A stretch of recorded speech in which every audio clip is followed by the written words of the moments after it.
오늘은 초등학생도 이해하는 비트코인 3편인데요. 벌써 이제 3편입니다. 이제 얼마 남지 않았는데, 우리는 지난 1, 2편에서 정말 많은 내용을 제가 다뤘거든요. 지난 1, 2편에서 다뤘던 내용을 여기에 보기 쉽게 제가 적어 놓기도 했는데, 지난 두 편의 영상을 이제 이해하셨다면 여러분들도 여기에 모든 내용을 이해하신 겁니다. 제가 왜 비트코인을 한마디로 설명하기 어렵다고 1편에서 이야기했는데 이제 조금 이해가 되시죠? 모르는 부분이 있으시면 이렇게 지금 다시 가셔서 1, 2편 복습하고 오시면 되는데 장난이고요. 제가 이런 아재 개그를 좋아합니다. 죄송합니다. 여러분들 이제 아마 이쯤에서 이런 생각이 드실 거예요. 그래 이제 너 말대로 비트코인이 뭔지는 알겠는데 근데 이 아무런 가치도 없는 게 어떻게 하나에 1억이나 한다는 거야. 금은 뭐 실물과 사용처라도 있고 부동산은 임대료라도 나오지. 근데 이제 비트코인은 그래서 무슨 가치가 있는 건데 여러분은 좀 어떻게 생각하세요? 과연 그럴까요? 비트코인은 정말 아무런 가치가 없을까요? 지금 눌러주시는 그리고 또 남겨주시는 구독, 좋아요, 댓글은 영상 제작에 큰 힘이 됩니다. 감사합니다. 그래서 여러분들이 비트코인을 이해하는 걸 방해하는 엄청나게 중요한 허들이 하나 있어요. 이제 대충 눈치채셨을 텐데 바로 비트코인의 내재 가치입니다. 그래서 이 내재 가치라는 말이 좀 생소해서 좀 찾아봤어요. 내재 가치는 그런 금융 경제 용어였는데 사전적인 정의는 이렇게 보시는 것과 같았습니다. 우리는 이제 여러 매체를 통해 흔히 비트코인이 디지털 금이다라는 이야기를 정말 심심치 않게 듣는데요. 저는 조금 생각이 다르지만 이건 천천히 설명해 보기로 하고요. 초보자들이 비트코인을 가장 쉽게 이해하는 방법은 이렇게 금에다가 비트코인의 속성을 대입해 보는 것도 좋은 방법 중에 하나더라고요. 왜 그러냐면 일단 금은 우리한테 굉장히 친숙하고요. 저도 여기 금 부치가 하나 있습니다. 순금은 아니고 싼 금입니다. 싼 금. 요즘에도 이렇게 하나 모르겠는데 제 세대 때만 해도 아기 때 돌반지로 이렇게 금반지 해주고 하는 게 하나의 문화였거든요. 저는 이제 나중에 성인이 되어서야 그 의미를 이제 알았어요. 왜 순금반지로 이런 걸 해주는지. 근데 정작 저는 제 돌반지를 한 번도 본 기억이 없거든요. 그래서 뭐 어쨌든 이제 비트코인을 디지털 금이라고 표현하는 이유는 비트코인에는 금과 비슷한 성격이 이제 덜어 있기 때문인데요. 먼저 희소하고요. 구하기가 이제 어렵고 채굴하는 의미로 그리고 이렇게 분할이 가능하고 잘 나눠진다는 거죠. 가치 저장 수단으로도 아주 좋고 뭐 이거 외에도 이제 다양한 이유가 있을 거예요. 근데 여러분이 생각하시기에도 좀 어때요? 비트코인은 정말 디지털 금일까요? 여러분들은 금 좋아하세요? 금? 저는 금을 굉장히 좋아합니다. 제 손가락에도 이렇게 화면에 가려서 잘 안 보이지만 제가 금을 좋아하는 이유는 금이 색깔이 이뻐서 딱 그거입니다. 제가 금을 좋아하는 이유는 색깔이 이쁜 것 외에는 하나도 없어요. 그래서 아시다시피 비트코인은 인격도 없고요. 성격도 없고 실체도 없지만 비트코인이라면 금과 비교당하는 거는 굉장히 기분이 나쁠 것 같아요. 와, 내가 살다 살다가 고작 저 돌덩이, 고철덩어리랑 내가 비교를 당하네. 뭐 이런 기분일 것 같더라고요. 여러분이 금이라는 녀석을 이렇게 잘 생각해 보시면요. 금도 아무런 내재 가치가 없거든요. 돌멩이고, 채굴해서 가공해야 되고, 무겁고, 5천 원, 만 원, 이렇게 쪼개서 쓸 수도 없고, 해외에 가지고 나갈 수도 없어요. 금의 사용처를 진지하게 이제 고민해 보시면은 제가 손가락에 이렇게 하고 있는 것처럼 이런 장식용 아이템으로서 하나가 있고요. 저는 이 이외에는 잘 생각이 안 나더라고요. 그래서 어디 가서 금을 우리가 담보물로는 쓸 수 있을 것 같은데 맡기고 돈을 빌려서 쓰고 다시 이렇게 돈을 갚고 나서 맡긴 금을 이렇게 받아올 수 있겠죠. 근데 내가 돌려받은 금이 내가 맡겨놓았을 때 그 금이랑 같다는 걸 어떻게 알 수 있을까요? 그리고 그 금의 순도가 제가 죄송해요. 제가 시옷 발음을 잘 못해요. 죄송합니다. 그 금의 순도가 내가 맡겨놓은 것과 동일하다는 것을 어떻게 이제 확신할 수 있을까요? 이처럼 금과 은은 오랜 기간 인류한테 사랑받아온 자산이자 화폐이지만 전문성 있는 집단에게 감정을 의지해야만 하는 큰 단점이 있습니다.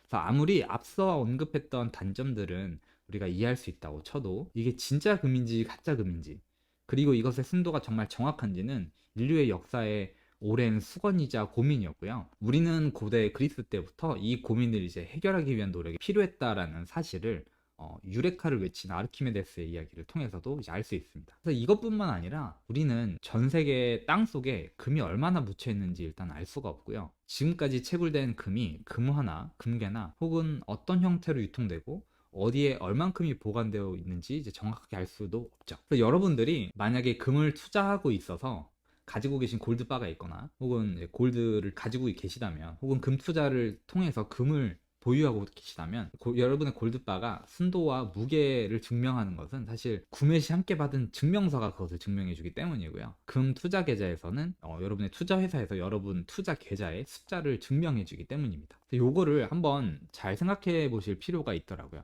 저는 가지고 있는 금괴가 없지만 혹시라도 집에 금괴가 있으시다면은 내가 어제 김영감한테 돈 주고 산 이 금괴를 증명하는 건 금괴 스스로인가? 아니면은 금괴를 살 때 같이 온 증명서가 그것을 대신하는가? 이런 걸 이제 생각해 보시면 굉장히 재밌습니다. 근데 이거는 금뿐만이 아니라 다이아몬드도 마찬가지거든요. 근데 비트코인은 앞서 설명한 금의 단점에서 너무나 자유롭습니다. 금의 장점도 가지고 있는데 심지어 이 단점마저도 초월합니다. 정확하게 쪼개서 나눌 수 있고요. 진품인지 가품인지 염려할 필요가 전혀 없죠. 그리고 희소하고 가공할 필요도 없고 눈에 보이지도 않아서 어디든 가져갈 수 있습니다. 그래서 이런 이유들 때문에 제가 비트코인이라면은 금과의 비교가 되게 기분이 나쁜 이유입니다. 물론 이런 금 투자 예시처럼 비트코인도 거래소에 이렇게 보관하는 건 그냥 거래소에서 여러분의 계좌를 증명해 주기 때문인 것은 마찬가지인데요. 비트코인은 적어도 여러분이 거래소에 요청해서 여러분들의 지갑으로 충분히 빼낼 수 있고, 그리고 여러분이 직접 소지하고 보관하는 게 가능하니까 이 점 역시도 이제 금을 넘어섭니다. 한국은 트래블러 때문에 조금 절차가 까다롭긴 하지만 불가능한 것은 아니잖아요. 비트모빅이 이런 트래블 룰의 해결책이 될 수도 있고요. 금에 대한 썰처럼 풀어드리면, 우리가 알다시피 금은 굉장히 오랜 시간 동안 돈과 화폐의 역할을 대신했어요. 저는 방금 돈과 화폐를 구분지어서 말씀드렸는데 이거는 일단 설명드릴게요. 금이 많은 것들을 제치고 오랜 시간 동안 돈과 화폐의 역할을 지켜올 수 있던 이유는 일단 희소했습니다. 구하기가 어려웠고요. 그리고 잘 썩지도 않았고, 이 금의 순도가 동일하다는 가정하에 한국에서 금화 10g이나 미국에서 금화 10g은 모두 동일한 가치를 가지고 있다는 걸 우리는 알 수 있습니다. 그리고 어디 가서 금 1kg를 캐오면은 전문가의 노력으로 10g씩 나눠서 금화를 만들거나 혹은 귀금속을 만드는 등 분할성도 썩 나쁘지 않았고요. 10g의 금화는 시장에 가서 물고기 5마리, 쌀 한 가마니 등과 쉽게 바꿀 수도 있었습니다. 집이나 땅을 살 때는 금이 몇 킬로씩은 필요했겠지만 장보러 다니는 데에는 금화 몇 개면 충분히 장을 보고 남았죠. 인류의 역사에서 쌀, 돌, 담배, 조개 껍데기, 심지어 SBF가 있는 교도소에서는 고등어 통조림 등 이렇게 다양한 게 화폐로 쓰였지만, 이제껏 이 모든 걸 넘어서는 가장 우월한 화폐는 금이었고, 그렇게 금은 진정한 의미의 돈이 될 수 있었지만 완벽하진 않았습니다. 왜냐면은 이런 대단한 금도요, 고대 그리스부터 지금까지도 이게 진짜인지 가짜인지, 이 금화 10g이 진짜 금화 10g인지, 내가 되찾아온 금이 진짜 내가 맡겨놓은 금인지, 저울로 무게 장난질을 한 건 아닌지 하는 문제들과 항상 싸워야 했고 지금도 여전히 마찬가지입니다. 그리고 금이 분할성이 있지만 작은 단위로 정밀한 분할이 가능한가요? 막 금 1,500원어치 구매하시거나 사용하실 수 있나요? 불가능하죠. 혹은 금 30억 원어치로 아파트를 사려면 좀 어떤가요? 살 수는 있을 거예요. 근데 이제 가는 길이 매우 무겁겠죠. 들고 가다가 잃어버리거나 뺏길 수도 있고요. 그래서 중세 시대에는 은행이라는 게 생기면서 가지고 다니기도 힘든 금을 보관해주고 대신 이제 보관증을 써주기 시작했는데, 그게 바로 여러분이 사용하는 달러나 원화 같은 종이돈의 시작이었습니다. 그리고 지금은 이제 어떻게 됐죠? 과거의 종이돈은 그나마 금이랑 연결이라도 되어 있었지, 현재 종이돈은 진짜 말 그대로 조금 더 비싸고 질 좋은 종이에 특수 잉크로 칠한 내재가치, 그 이상의 그 이하도 아니거든요. 게다가 과거의 은행은 뭘 했냐면 맡겨놓은 금보다 더 많은 보관증을 써서 또 화폐를 가지고 장난질을 했고요. 그리고 더 나아가서는 국가적 차원으로 이제 장난질을 하다가 마침내 1971년도에 미국의 닉슨 전 대통령이 달러와 금을 바꿔주는 금태환을 이제 중단을 선언하면서 이제 금은 사실상 강제 은퇴를 하게 됐죠. 화폐를 가지고 장난질을 해서 화폐 건전성을 훼손하는 거는 우리가 어디서 많이 들어본 이야기죠. 제가 방금 전에 돈과 화폐를 구분지어서 설명드렸잖아요. 여러분, 이제 화폐는요, 여러분들이 빵 사 먹고 고기 사 먹는, 말 그대로 이제 매매를 하기 위한 수단 중에 하나의 도구이고요. 돈은 이런 이제 화폐의 매매 수단을 포함해서 재산, 소득, 자산 등의 개념을 포함하는 이제 화폐보다 더 큰 부의 추상적인 개념입니다.